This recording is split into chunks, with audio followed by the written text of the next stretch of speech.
Hola, ya estamos listos para seguir nuestro estudio en Apocalipsis. No podemos entrar detalladamente en todo lo que contiene el libro, pero antes de seguir con los siguientes capítulos, quiero mencionar brevemente algo sobre un tema importante, que es la alabanza.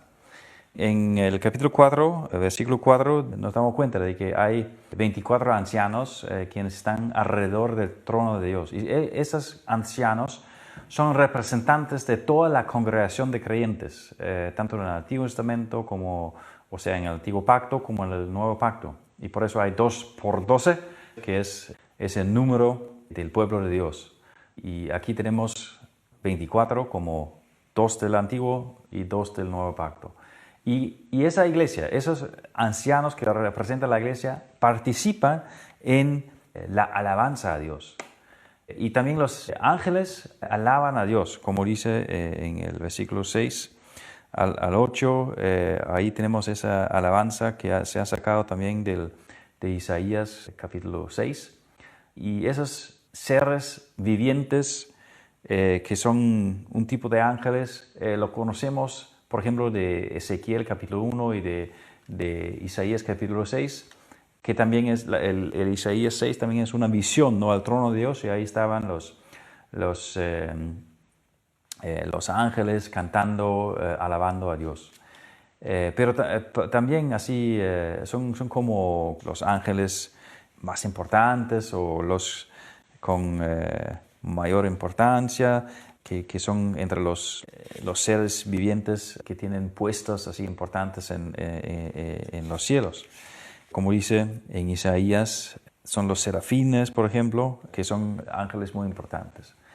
Y también los ángeles comunes, se puede decir, alaban al Señor. Es lo que el capítulo 5, versículo 11 nos muestra. Luego miré y oí la voz de muchos ángeles que estaban alrededor del trono. Ya no solamente hablando de esos 4 seres vivientes, sino de muchos. Entonces, son digamos, los comunes. También los seres vivientes y los ancianos. Y el número de ellos eran millares de millares y millones de millones. Y cantaban todos con todas sus fuerzas. Digno es el Cordero que ha sido sacrificado de recibir el poder, la riqueza y la sabiduría, la fortaleza y la honra, la gloria y la alabanza. Y también cantaba al Cordero que está sentado en el trono, sean la alabanza y la honra y la gloria y el poder por los siglos de los siglos. En esa parte vemos, ¿no?, cuán importante es realmente la alabanza. Es porque solamente de esa forma se puede expresar esa grandeza, esa dignidad, que tiene Dios y que tiene Cristo, ¿no? Y el tema de las alabanzas es la creación y la redención, ¿no? En el capítulo 4:8, Santo, Santo, Santo es el Señor Dios Todopoderoso, que el que era, que es y que ha de venir. Y dice también en el versículo 11, digno eres, Señor Dios nuestro, de recibir la gloria, la honra y el poder, porque tú creaste todas las cosas, por tu voluntad existen y fueron creadas. Entonces es la creación y el poder, la santidad de Dios, es su existencia eterna que se alaba, y es el hecho de que Dios es el creador de todas las cosas. Y también se alaba por la salvación, por la redención. Es lo que vemos en el capítulo 5, los versículos 9 y 10, que dice que porque fuiste sacrificado, con su sangre compraste para Dios gente de toda raza, lengua, pueblo y nación. De ellos hiciste un reino, los hiciste sacerdotes al servicio de nuestro Dios y reinarán sobre la tierra. Y también en el versículo 12, como ya acabamos de leer, digno es el Cordero que ha sido sacrificado de recibir el poder, la riqueza, la sabiduría, la fortaleza, la honra y la gloria y la alabanza. Es una alabanza por la salvación, por la redención de Cristo, por su sacrificio, lo que fue realizado todo por la muerte y la resurrección de Jesucristo. Y al final, los dos temas realmente se unen porque dice, el que está sentado en el trono, el Cordero, sean la alabanza y la honra y la gloria y el poder por los siglos de los siglos. Dios es el creador y Jesucristo es el Salvador que recibe honra y adoración. Dios en el trono, Dios en su poder, y también Cristo, el Cordero. Y es así porque la redención de ninguna manera puede separarse de la creación. Por eso se reúne, se da alabanza a esos dos temas, porque la redención apunta al día glorioso cuando toda la creación sea liberada de la esclavitud bajo la corruptibilidad y la muerte y nuevamente sea capaz de vivir junto con Dios, el Todopoderoso, en la nueva tierra. Entonces, son motivos muy importantes y muy profundos de alabanza que vemos aquí. En el capítulo 5 podemos leer desde el comienzo. En la mano derecha del que estaba sentado en el trono vi un rollo escrito por ambos lados y sellado con 7 sellos. También vi a un ángel poderoso que proclamaba a gran voz: ¿Quién es digno de romper los sellos y de abrir el rollo? Pero ni en el cielo ni en la tierra, ni debajo de la tierra hubo nadie capaz de abrirlo, ni de examinar su contenido. Y lloraba yo mucho porque no se había encontrado a nadie que fuera digno de abrir el rollo ni de examinar su contenido. Uno de los ancianos me dijo: deja de llorar, que ya el león de la tribu de Judá, la raíz de David, ha vencido. Él sí puede abrir el rollo y sus 7 sellos. Entonces vi en medio de los 4 seres vivientes y del trono y los ancianos a un cordero que estaba de pie y parecía haber sido sacrificado. Tenía 7 cuernos y 7 ojos, que son los 7 espíritus de Dios enviados por toda la tierra. Y se acercó y recibió el rollo de la mano derecha del que estaba sentado en el trono. Cuando lo tomó, los 4 seres vivientes y los 24 ancianos se postraron delante del cordero. Cada uno tenía un arpa y copas de oro llenas de incienso, que son las oraciones del pueblo de Dios, y entonaban este nuevo cántico: digno eres de recibir el rollo escrito y de romper sus sellos, porque fuiste sacrificado y con tu sangre compraste para Dios gente de toda raza, lengua, pueblo, nación, y de ellos hiciste un reino, lo hiciste sacerdotes al servicio de nuestro Dios, y reinarán sobre la tierra. Y ya sigue esa alabanza que acabamos de leer. Entonces, Dios tiene en su mano un rollo escrito que está sellado con 7 sellos. Y esto muestra que en realidad se trata de un testamento, porque según las leyes romanos, en el tiempo de Juan, se requería 7 testigos para hacer un testamento, y todos tenían que cerrar el testamento con un sello. Y el testamento tiene un sentido amplio, un sentido muy rico, ¿no? Porque describe la herencia que Dios tiene para su iglesia. Y en el libro de Apocalipsis vemos en qué consiste realmente ese testamento. Y al final del libro nos damos cuenta de que la herencia para los creyentes consiste en la nueva tierra que Dios va a crear para el futuro eterno de su pueblo, y para que vivamos siempre en su presencia para adorarle y darle alabanzas y honras, tal como se escucha aquí. Y solamente Jesús, el león de Judá, la raíz de David y el cordero, es digno de abrir los sellos. ¿Por qué es así? Porque Él ha vencido, y solamente Él, solamente Cristo ha vencido. Eso significa, ¿no? de que Él ha vencido al diablo, al pecado, la carne pecaminosa, todos los poderes que destruyen la vida de los hombres y que destruyen la relación con Dios. Y Jesús, como el león vencedor, como la raíz de David, el rey que ha venido en el linaje de David, y Jesús como el cordero sacrificado, ha cumplido la obra salvadora. Y por eso Él es digno de abrir los sellos. No hay otra persona, no hay otra cosa, no hay nadie que pueda abrir ese rollo, ese testamento, solamente Jesús, porque solamente Él ha vencido. Jesús recibe entonces el rollo de Dios, y de esa manera muestra que Él también tiene la responsabilidad de lo que sucederá cuando los sellos se abren. Ahora es como ya empieza, ¿no? La consumación de la obra salvadora, que es también la consumación, ¿no? Del reino de Dios que ha empezado Cristo, ¿no? Esa obra, esa construcción del reino de Dios que ha empezado Cristo, ahora se va a cumplir y a consumar. Y eso es lo que termina con la vida eterna en la presencia de Dios, como se presenta en los últimos capítulos del libro. Y justamente porque Jesús es el responsable, el que va a juzgar a los vivos y a los muertos y completar y concluir el reino de Dios en la nueva tierra, justamente por eso Él merece adoración, Él merece el júbilo, Él merece las alabanzas, porque Él es el que ha cumplido la voluntad de Dios, Él es el que ha cumplido el plan de salvación, de redención de Dios. Y los capítulos 4 y 5 realmente constituyen una descripción de la revelación de Dios y de Jesucristo en ese día del Señor, el día del juicio. Es como una descripción de la venida de ese día del Señor. Se describe, ¿no?, cómo se prepara ese día del juicio.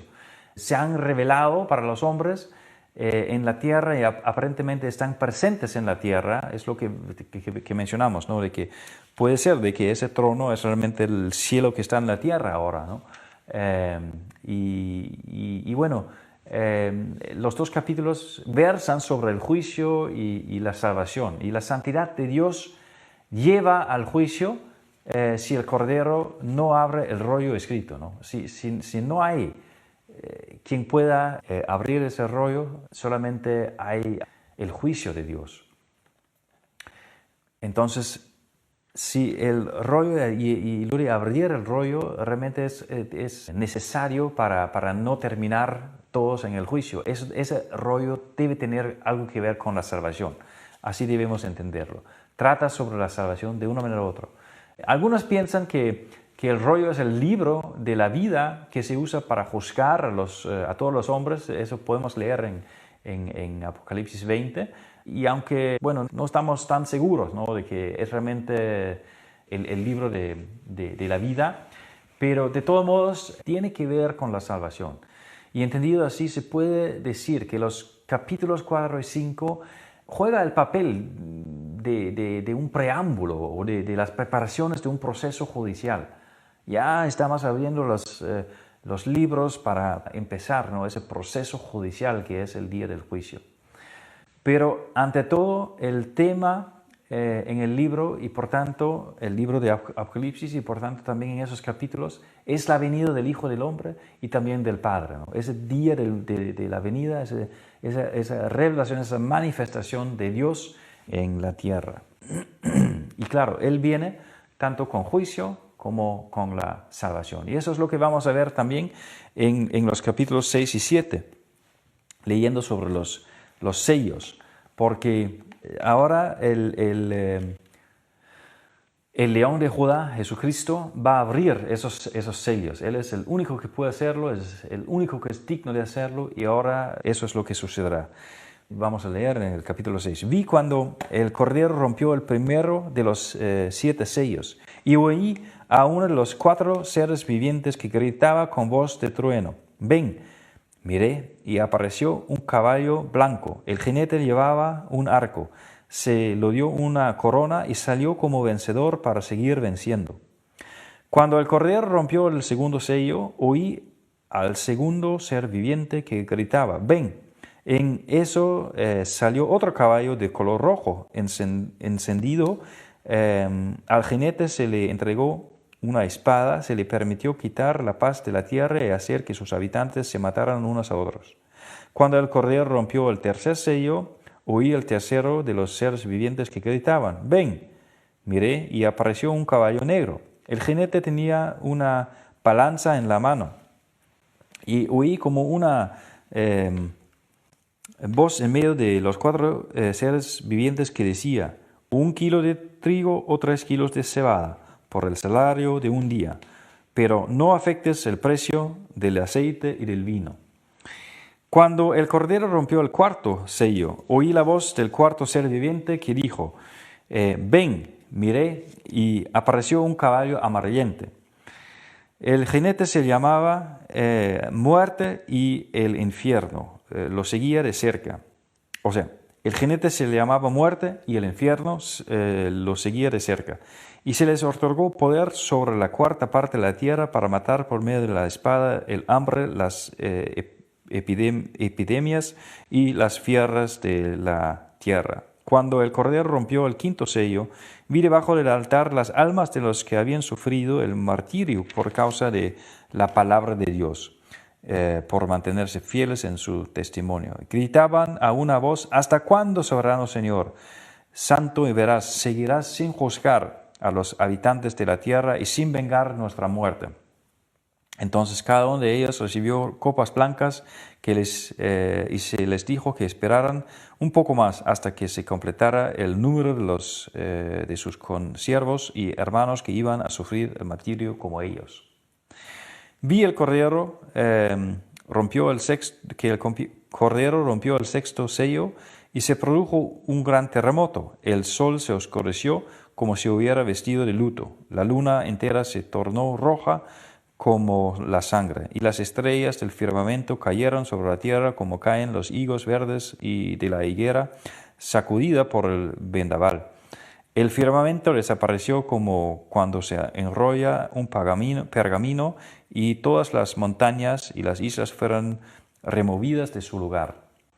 Los reyes de la tierra, los magnates, los jefes militares, los ricos, los poderosos y todos los demás, esclavos y libres, se escondieron en las cuevas y entre las peñas de las montañas. Y todos gritaban a las montañas y a las peñas: caigan sobre nosotros y escóndanos de la mirada del que está sentado en el trono y de la ira del Cordero, porque ha llegado el gran día del castigo. ¿Quién podrá mantenerse de pie? Entonces, ese capítulo nos habla de los sellos que abre el Cordero y el León de Judá. Y esos sellos en sí no demuestran el contenido del testamento de Dios. Son los sellos que se abren y pasa algo, entonces sale algo, pero no es el contenido del testamento, del rollo en sí. Porque el testamento no se puede abrir antes de que se hayan roto todos los 7 sellos. Una teoría de interpretación de Apocalipsis, la teoría histórica de la Iglesia, dice que los sellos representan diferentes épocas históricas que preceden la segunda venida de Cristo. Habrá guerras, escasez, hambre, enfermedades y muerte, epidemias, antes de la venida de Cristo. No es imposible que el texto se deba interpretar de esa manera, pero creo que todos los sellos realmente hablan del día del juicio final. El texto y el contexto habla mucho, ¿no?, de la venida de Cristo, habla mucho, ¿no?, de ese día del juicio. Y también todo el contexto de Apocalipsis habla de esto, ¿no? En el capítulo 1 se habla de la venida de Cristo, especialmente el versículo 7, ¿no?, que dice: miren que viene en las nubes, ¿no? Jesús está por venir. Y el capítulo 4 y 5 también habla de la venida de Cristo, la manifestación de Dios. Y aquí en el capítulo 6, el versículo 17, dice claramente: ha llegado el día del castigo. Ha llegado el gran día del castigo. Entonces, como vimos también en otra clase, ese día del castigo es una expresión conocida del Antiguo Testamento que se refiere justamente al día del juicio final, cuando venga Jesucristo nuevamente, ¿no? Cuando termina la historia, ¿no? Y eso es lo que el contexto en sí, ¿no? Y el texto en sí nos hace entender de que se habla realmente del día final, quizás no tanto de lo que sucederá antes de la venida de Cristo, sino en la venida de Cristo. Y eso también quizás cambia un poco nuestra perspectiva en cuanto a nuestro deseo de siempre interpretar diferentes acontecimientos históricos, ¿no? Como decir, bueno, es tal y cual cosa, o eso es ese sello, y porque fácilmente llega a ser algo de nuestra imaginación o algo especulativo, pero lo que vemos aquí es que en el día del Señor se abren los sellos y en ese día todo eso pasará. Hay muchas otras alusiones también al Antiguo Testamento en esta parte sobre los sellos, por ejemplo, los jinetes. No hay tiempo para entrar y para buscar todas las citas, pero esos jinetes, se habla de esto en Zacarías también, el capítulo 1, y esa parte y Apocalipsis 6 y 7 comparten realmente muchos temas, Zacarías 1 y Apocalipsis 6 y 7. Y también Isaías capítulo 2, podemos quizás buscar rápidamente en Isaías capítulo 2, porque aquí tenemos esa expresión también, ¿no? Que dice: un día vendrá el Señor Todopoderoso contra todos los orgullosos y arrogantes, contra todos los altaneros para humillarnos. Y dice, ¿no?, que va en contra de todo muchas cosas que están bajo el juicio de Dios. Y sigue en el capítulo 2, versículo 19, los hombres se meterán en las cuevas de las rocas y en las grietas del suelo ante el terror del Señor y el esplendor de su majestad, cuando Él se levante para hacer temblar la tierra. Entonces, aquí también es un motivo que vemos en el capítulo 6, y que la gente se esconderán, como mencionó Isaías también. Muchos temas son compartidos, ¿no?, entre esos capítulos y el Antiguo Testamento. Está construyendo sobre esa base de la palabra de Dios. Pero vamos a hablar un poquito sobre lo que son los sellos. En el comienzo del capítulo 6 se dice, ¿no?, de que el Cordero rompió el primero de los 7 sellos. Entonces aparece un jinete que está montado sobre un caballo blanco, y también este jinete y su caballo blanco es tema de discusión entre los comentaristas, ¿no? Unos dicen que es el anticristo y otros dicen que es Jesucristo mismo. Bueno, claro, eso nos muestra, ¿no?, de que hay una gran variedad, ¿no?, en cuanto a las interpretaciones. Pero vamos a ver qué dice el texto acá. Los 4 seres vivientes, ¿no?, usan la misma expresión en Apocalipsis 22 para rogarle a Cristo que venga pronto. Y por eso es más probable, ¿no?, de que realmente se habla de Jesucristo acá y no del anticristo, ¿no? Eso no me parece muy lógico. Entendemos, ¿no?, de que aquí Cristo ha venido en el día del Señor para salvar y para juzgar. Él tiene como ambas tareas, ¿no?, en ese día del Señor.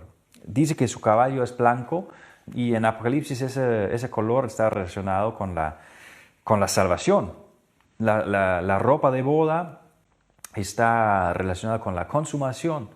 Entonces nos damos cuenta de que ese jinete ha llegado para salvar, ¿no?, y para consumar el reino de Dios. No puede ser otra persona que Jesucristo.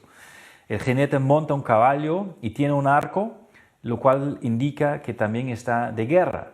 Y bueno, sabemos, como también leímos en Isaías, de que el último día, en este último día, Dios va a juzgar, Jesús va a juzgar, y el uso de flechas y de arcos es realmente una manera de describir el juicio, una manera conocida del Antiguo Testamento también. Vamos a buscar en el Salmo 45, que es un salmo mesiánico que habla justamente de esto. Ahí vemos de que el Mesías es una profecía del Mesías. El Mesías va a estar de guerra primero, hacer guerra y después celebrar la boda. Vamos a leer 45, Salmo 45 y, por ejemplo, el versículo 4. Con majestad cabalga victoriosa en nombre de la verdad, la humildad y la justicia. Que tu diestra realice gloriosas hazañas. Que tus agudas flechas atraviesen el corazón de los enemigos del rey, y que caigan las naciones a tus pies. Obviamente, un jinete que hace guerra con flecha y que vence a los enemigos del rey de Dios, él viene en el nombre de la verdad. Ya en el Apocalipsis 1 ya hemos visto, ¿no?, de que él es el testigo fiel que habla la verdad. Y también la justicia, la humildad, la justicia son palabras que siempre se aplican a Jesús. Entonces ahí está el Mesías Jesús, una profecía de que Él va a hacer guerra. Y después en el versículo 9, en el mismo Salmo, ¿no? Dice, entre tus damas de honor se cuentan princesas y a tu derecha se halla la novia real luciendo el oro más fino. Aquí estamos en una boda, damas de honor y la novia real luciendo el oro más fino. Entonces, en este salmo mesiánico vemos que el Mesías primeramente hace guerra y después celebra la boda. Es lo que pasa también aquí, en esta ocasión, en el día o lo que leemos en Apocalipsis, de que Cristo va a hacer guerra, Él va a juzgar, Él va a terminar con la maldad como un guerrero y al mismo tiempo va a celebrar la boda, como se menciona en varios lugares en Apocalipsis. Entonces, por esa razón, ¿no? Creo que se debe entender, ¿no? De que el jinete es Cristo, ¿no? Y los tres jinetes que siguen en los versículos 3 al 8 son compañeras de guerra del primer jinete. Ocasionan situaciones típicas para guerras, se quita la paz, hay matanzas mutuas, hay escasez de comestibles y carestía, hay hambre, epidemias, hay muerte. Todos son cosas relacionadas a la guerra. Y el día del Señor se describe entonces como una guerra de juicio, en el cual Jesucristo sale vencedor para seguir venciendo. No hay otra persona de la que se puede decir de que sale vencedor para seguir venciendo. Y también en Apocalipsis 19:11 se habla, ¿no? del jinete, del caballo blanco. Luego vi el cielo abierto y apareció un caballo blanco, su jinete se llama Fiel y Verdadero. Ahora, una vez más, ¿no? Como en el Salmo 45, también como en la presentación, en el prólogo, en el Apocalipsis 1, que dice el testigo fiel, ¿no?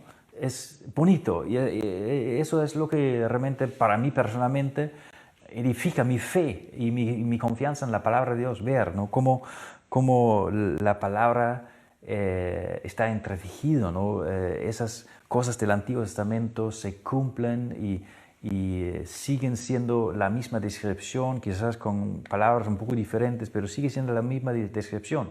No es otra persona que el Mesías prometido del Antiguo Testamento, el que vino a la tierra para salvar, el que murió en la cruz y el que vendrá en el día del juicio para juzgar y para salvar.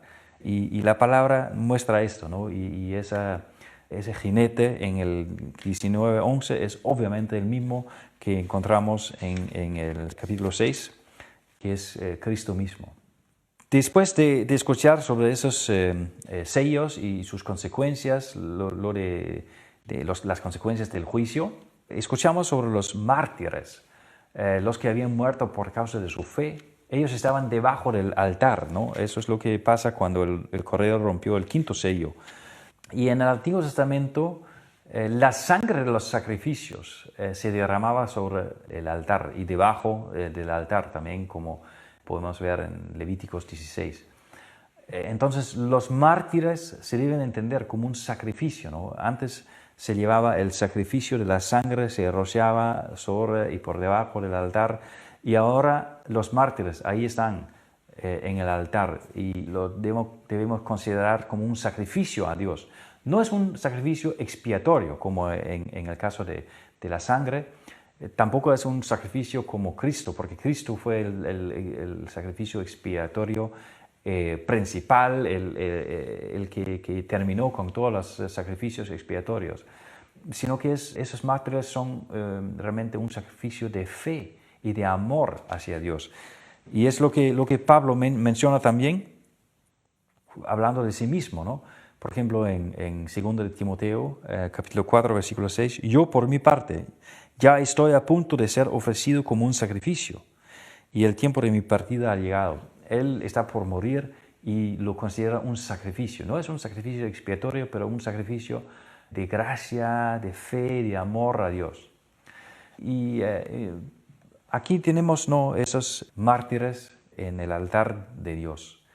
Y dicen que llevan ropas blancas. Y eso se refiere una vez más, ¿no?, a esas ropas de boda, se refiere a la salvación, son puros delante de Dios, no hay ninguna mancha. Llevan esa ropa de la santidad de Cristo, de la justificación de Cristo. Y ellos son los resucitados, ¿no?, que realmente en ese día del juicio van a resucitar, ¿no?, para también entrar a la vida eterna. Han sufrido mucho, ¿no?, y esperan ansiosamente, ¿no?, la consumación de su salvación, la vida eterna con Dios. Y por eso, ¿no?, preguntan también, ¿no?, porque claro, son mártires, han sido sacrificados, han sido realmente matados por causa de la fe. Y preguntan, ¿cuándo viene la venganza de su muerte? No venganza en el sentido negativo, pero más porque saben de que Dios en el día del juicio va a juzgar a los incrédulos, los que rechazaban el Evangelio, que esos mártires estaban proclamando, los que mataron a los fieles. Entonces no es como una venganza personal de parte de ellos, sino es la venganza que tiene Dios en su mano.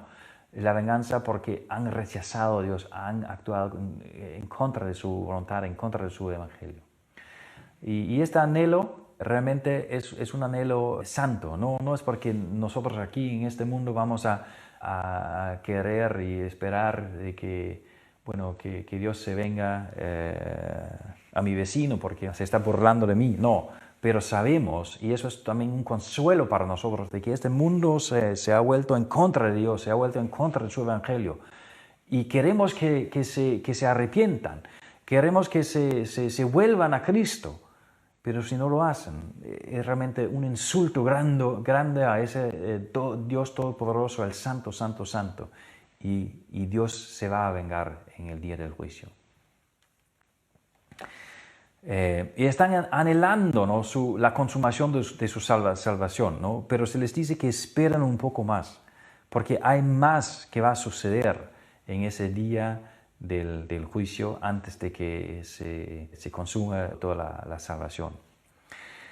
Se habla también de desastres naturales, ahí al final del capítulo 6, como terremotos y transformaciones con el sol y la luna y las estrellas.